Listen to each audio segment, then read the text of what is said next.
Hello everybody, welcome back to World of Tanks Xbox Edition. I am NitePHX. So yeah, a couple of weeks ago I got the T110E4, the American Tier 10 turreted tank destroyer. Thought I'd throw up a few stats for you guys. You can see pretty good armor, 260 on the front of the hull, 203 on the front of the turret. Are a lot of weak points on this tank. Let's see, here we see the rate of fire, 3.08 rounds per minute. Alpha damage for the standard and APCR rounds is 850, 295 pen and 375 pen. Aim time 2.9 seconds, accuracy 0.37. Pretty standard view range, 400 meters for a tier 10 tank. Take a quick look at the supplies that I have loaded in here. Just 17 normal AP, 5 APCR, and 5 HE. The high explosive will do average 1100 damage, has 90 pen. Could come in really handy if you end up in a game with a bunch of CDCs in it. Equipment I have in here, we have the large caliber tank gun rammer. Obviously you're going to want that. Even with that, the reload is 16 plus seconds.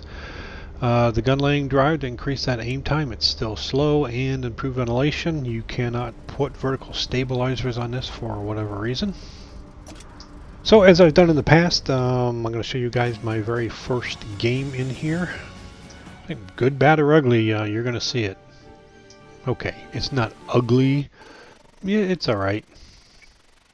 I've had the E3 for a very long time, and I can't tell you how many times I said, boy, I wish I had a turret on this thing. Well, now I kind of do. Is it the same tank? No. It's got the same gun on it. But I think this is going to play much more like a heavy tank than a tank destroyer. Here, I'm showing you 90 degrees left, 90 degrees right. That's all the turret rotates. The engine, it's pretty good. It's not a great top speed, but it gets up to speed pretty quick, has a lot of power. It's rated at, I think it's 35 kilometers an hour, and we got up to that real quick, and you can see going down this little slope here, we're actually exceeding that by a bit. The track traverse speed, it's slow. I don't know. The turret traverse speed, it's also slow.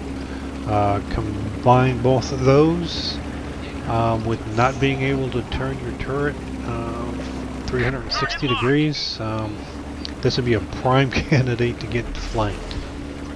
You get somebody with even reasonable mobility around you who can get to the side or rear, and there's nothing you can do about it. Alright, so the first enemy we see, T110E4 with his turret pointing in the direction he just came from. Not sure what that's all about, but we do put 790 damage into his side. Now again, this is my first game, so I'm going to be a little bit cautious here. 260 millimeters of frontal hull armor, 203 on the turret. What does that really mean in game? Now, am I a ridge poker? I can stand to take a few shots in the turret and bounce them. Biggest problem is this thing's only got 6 degrees of gun depression. I don't understand that. That's American, right? American tanks always have good gun depression. Alright, so an IS-3 over there, we did aim in. We were not moving, and I guess 0.37 accuracy and RNG combined to put that shell into the dirt before it hit the tank. We did get detected. Our 6th sense came on, took a couple of bounces off of the hill. And right there we just lost 728 hit points from somebody up there on the hill who is not currently spotted. Now at this point during the game, I'm trying to figure out how come does my 6th sense keep going off? I keep getting detected. Okay, I'm not that far away, but I think I'm like right on the edge of where I feel I should be easily spotted. You know, I'm drawing mental visual lines on the map with my eyes here, trying to figure out. Okay, I've got to be a good 400 meters. You know, camo rating in this tank, pretty poor, but I do have the camo paint. I don't think I have a camo trained on the crew yet. I did bring over the T30 crew, so I do have the 6th sense, brothers in arms. So I'd like to poke over there and try and get some shots up onto the hill, but like I say, every time I come around that little mound here, my 6th sense goes off and detected, so somebody's looking in my direction. They found us. Best I can figure, there's a tank destroyer sitting up there with his camo activated, and he's got binoculars. And I'm just basing that on my position and what I can see lit up on the hill. There's somebody up there that I don't see. At least that's what I'm believing at this point. As you'll see here, most of these guys who are actually lit up on the hill are behind a ridge. I can't actually hit them. So they shouldn't be detecting me either. You know, it's not a deal breaker, but I would really like to know who it is that's up there that keeps setting off my sixth sense and detecting me, looking at me. Ready to fire on target. Because we all know those are the guys who end up doing the most damage to you. Can you say Borsig? Not that there's one in this game, it's just those are the guys who are sitting in the back, they're hiding, nobody sees them until you take an 800 hit point shot into your side. So at this point I'm not going to really leave this position. There are plenty of targets up there. I'm just hoping somebody's going to make that mistake and I can get a shot into them. We just saw the Motherland obviously backing down behind the ridge. I either had to take a shot and hope for the best or not take a shot. I took the shot, it missed. Wasn't fully aimed in, so expected. Now, one of the disadvantages of shooting through cover, grass, bushes, I maybe could have hit that T-28. He obviously got himself behind a rock or something that I couldn't see that he was actually moving behind. And Carnarvon's going to get down into the dip. Had a shot on him, I just didn't. I just wasn't reloaded. So we are reloaded. We see the T-28 prototype. And RNG favors me that time, and we take him out of the game.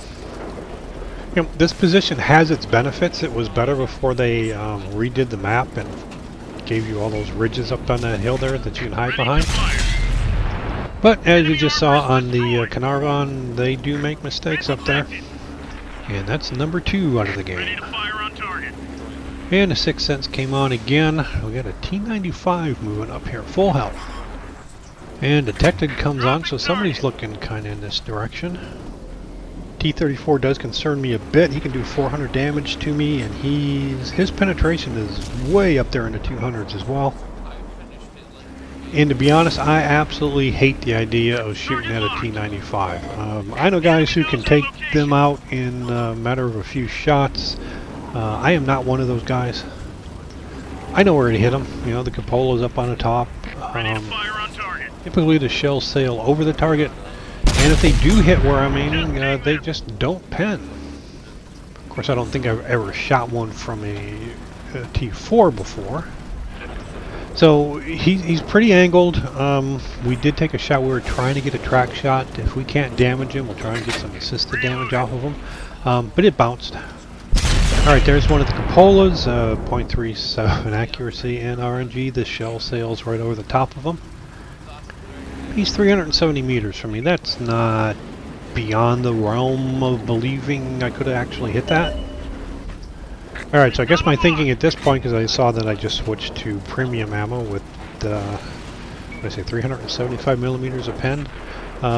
First one in his side bounced, second one I missed. I said, you know what, my third shot's going to do something. 5,000 silver or not, I want to get something on this guy. Plus it'd be a learning experience. What does 375 millimeters of pen do to the front of a T95? Can I just shoot him and not worry about where I'm aiming? Or will my team kill him and not give me the opportunity to find out? And better yet, even though we're up 4 tanks, our team decides to cap the flag. Wasn't really paying attention to that, and this game is over. No more credits, no more XP, no more damage. Well, we didn't make a lot of silver, but we didn't lose. 1,600 experience. That is the 2 times multiplier for the day. 2,046 damage. We did get 2 kills. 8 shots. 4 of them hit. 3 of them penetrated.